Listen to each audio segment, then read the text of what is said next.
Halo, Assalamualaikum semuanya. Kita ketemu lagi di program Ada Buku.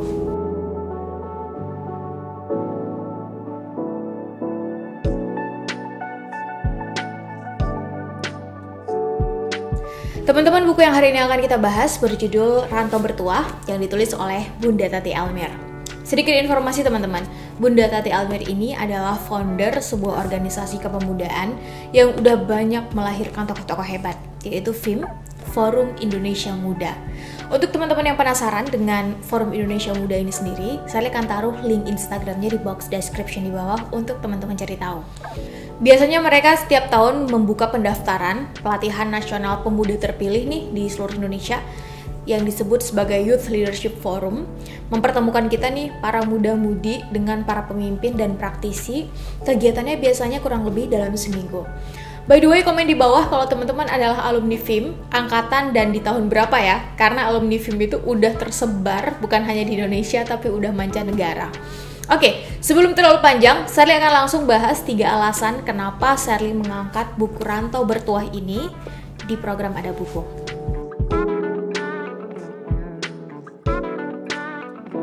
Teman-teman, buku Rantau Bertuah ini sebenarnya adalah buku seri kedua dari buku sebelumnya, yaitu Never Ending Hijrah.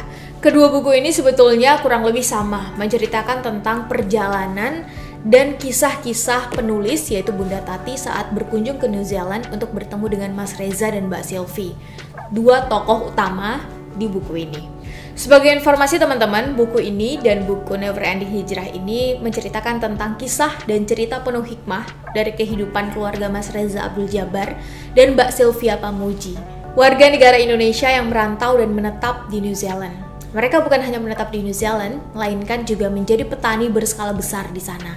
Tercatat lebih dari 800 hektar menjadi wilayah bertaninya pasangan ini di sana dengan jumlah sapi lebih dari 3.500. Jelas ini bukan bisnis yang setahun 2 tahun dibangun. Ada proses panjang, ada nilai, ada prinsip hidup yang dijaga sedari muda. Yang semua ini akhirnya membuat Bunda Tati Almir tertarik untuk menulis kisah hidup mereka atau perjalanan pasangan ini dalam buku Never Ending Hijrah dan Rantau Bertuah ini sebagai seri keduanya. Mulai dari muda mereka ngapain aja, nilai-nilai apa yang mereka pegang, etos kerja seperti apa yang dipegang, habit seperti apa yang ada dalam keseharian. Dan kalau Sherly boleh sampaikan, Sherly bersyukur sebelum masa-masa pandemik di tahun 2020, Sherly diberi kesempatan untuk ikut menemani Bunda Tati Almir berkunjung ke New Zealand dan ikut menginap di kediaman Mas Reza dan Mbak Sylvie, sehingga bisa ngeliat langsung nih keseharian mereka tuh kayak gimana. Interaksi yang terbangun dalam keluarga, dan Sherly harus bilang keren banget.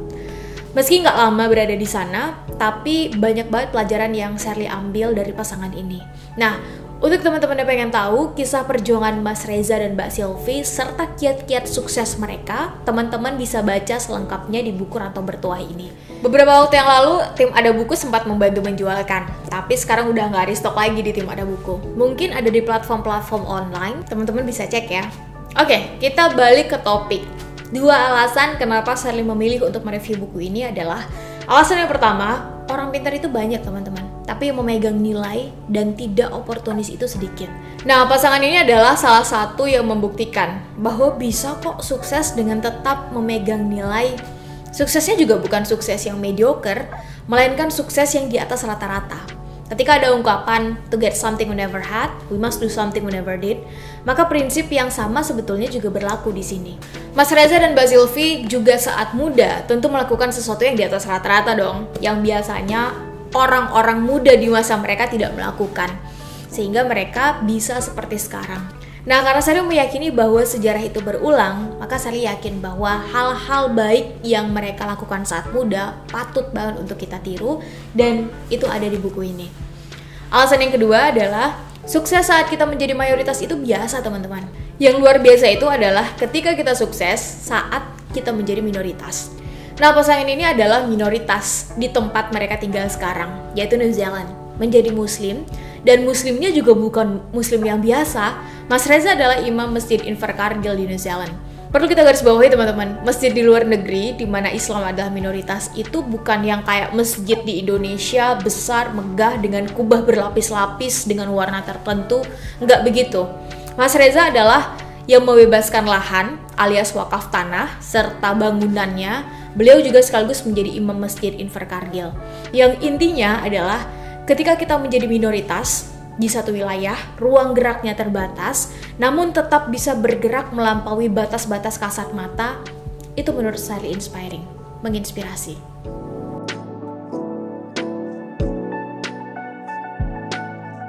Sulit banget hanya mengambil 3 ide utama sebetulnya.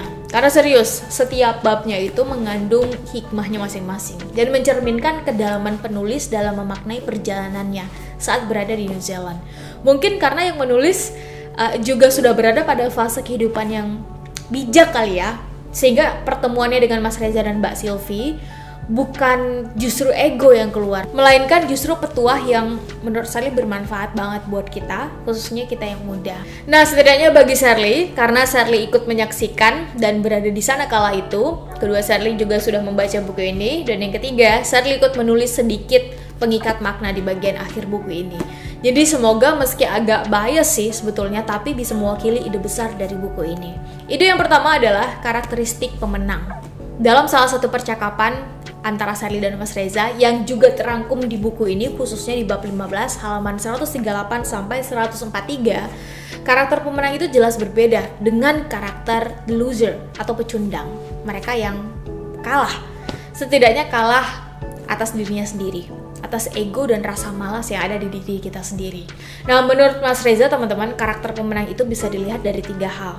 Pertama, etos kerjanya, bangun pagi jam berapa, sehari tidur berapa jam, efektivitas dalam mengerjakan sesuatu, suka menunda-nunda atau enggak, dan seterusnya.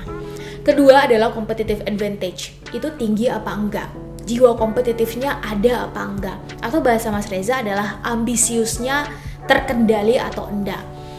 Nah, sebagai yang menganut agama Islam, tentu ambisius ini harus dikendalikan oleh iman atau belief sistemnya yang kita semua yakini. Sehingga semua competitive advantage atau ambisiusitas itu tadi semuanya mengarah pada keinginan untuk berlomba-lomba dalam kebaikan. Atau bahasanya Mas Reza adalah fastabiqul khairat. Dan yang ketiga adalah pemenang itu cenderung akan menciptakan pemenang lainnya. Nah, di sini letak kebermanfaatan atau impact itu akan hadir. Jadi teman-teman, menurut Mas Reza, nggak ada istilah mau menang sendiri bagi para pemenang sejati. Mereka akan cenderung mengajak teman-teman atau lingkungan sekitarnya untuk sama-sama menjadi pemenang, minimal menjadi versi lebih baik dari dirinya. Ide besar yang kedua adalah perempuan hebat itu diciptakan untuk mendampingi laki-laki hebat, demikian pula sebaliknya. Laki-laki hebat itu membutuhkan wanita hebat di sampingnya. Nah, kalau bab ini ada di bab 17, sekiranya teman-teman sudah punya buku ini atau mungkin mau membeli bukunya, ada di halaman 161 sampai 167. Intinya teman-teman, ketika fitrahnya manusia itu diciptakan berpasang-pasangan, maka sebetulnya pasangan itu juga sangat mencerminkan sesuatu yang memang kita butuhkan. Seorang dengan ambisi besar misalnya, tentu membutuhkan pasangan yang juga mampu menjadi penyeimbang dalam keluarga. Dan menurut Mas Reza, memantaskan dan melayakkan diri itu berlaku bagi perempuan maupun laki-laki. Laki-laki yang alfa tentu membutuhkan wanita yang bukan hanya cerdas untuk dirinya sendiri, namun mampu memainkan peran dan posisinya, apalagi jika sudah dikaruniai anak. Demikian juga sebaliknya, perempuan atau wanita alfa misalnya akan membutuhkan laki-laki yang mampu membimbing dan mengarahkannya dengan cara yang tepat juga, alias laki-laki yang kurang lebih punya karakter alfa juga. Nah, ini menurut saya menarik teman-teman, karena menurut Mas Reza, urusan lain mah boleh gagal, tapi urusan laki-laki menjadi suami dan ayah itu nggak boleh gagal, karena itu nggak akan kembali. Demikian juga dengan perempuan yang berperan sebagai istri dan ibu, nggak boleh gagal menurutnya. Karena partikel terkecil proses pendidikan itu justru mulainya ada di rumah menurut Mas Reza, di keluarga. Untuk itu, bagi yang menonton video ini, laki-laki maupun perempuan yang sudah menikah ataupun belum, menarik untuk melihat keluarga justru sebagai fondasi awal dalam membangun perubahan untuk generasi selanjutnya. Dan ide besar yang ketiga adalah untuk menjadi besar, maka berpikirlah besar. Karena awal mula tindakan besar itu selalu dimulai dari pikiran yang besar, ide yang besar, berani bercita-cita besar. Bagaimana cara memiliki pikiran yang besar? Tentu itu menjadi pertanyaan kita semua, benar ya? Nah, menurut Mas Reza dalam buku ini setidaknya ada 2 caranya. Pertama adalah orang tua yang membentuk. Karena mau gak mau, didikan orang tua di rumah tetap adalah fondasi pendidikan pertama yang akan selalu diingat. Sedangkan yang kedua berasal dari eksternal, yaitu apa yang kita baca, apa yang kita tonton, dan dengan siapa selama ini kita berdiskusi, mentor, dan kita bergaul.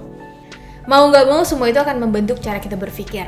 Justru tantangan terbesarnya adalah ketika kita nggak punya keduanya. Saat kecil kita tidak dikelilingi oleh support system yang membuat kita berpikir besar, dan setelah kita beranjak dewasa, kita terus menjadikan itu sebagai pembenaran. Kita tidak mau mengubah status quo tersebut. Padahal, pikiran dan habit ini adalah dua hal yang sangat bisa diubah dan dibentuk. Pertanyaannya justru adalah mau atau tidak mau, sudah memutuskan atau masih ragu. Kita mau persisten dengan prosesnya atau cenderung ingin instan dengan hasilnya. Yang jelas, menurut Mas Reza dalam buku Rantau Bertuah ini, nggak ada kesuksesan yang diraih dengan instan atau cepat. Apa yang kita tanam, maka itu yang akan kita panen. Nah teman-teman, itu dia ulasan buku Rantau Bertuah dari Sherly dan tim Ada Buku. Secara personal, Sherly sangat merekomendasikan buku ini untuk teman-teman baca, apalagi teman-teman yang ingin melihat sisi lain dari kisah hidup warga negara Indonesia yang sukses merantau di New Zealand, membangun pertanian skala besar, juga memberi impact.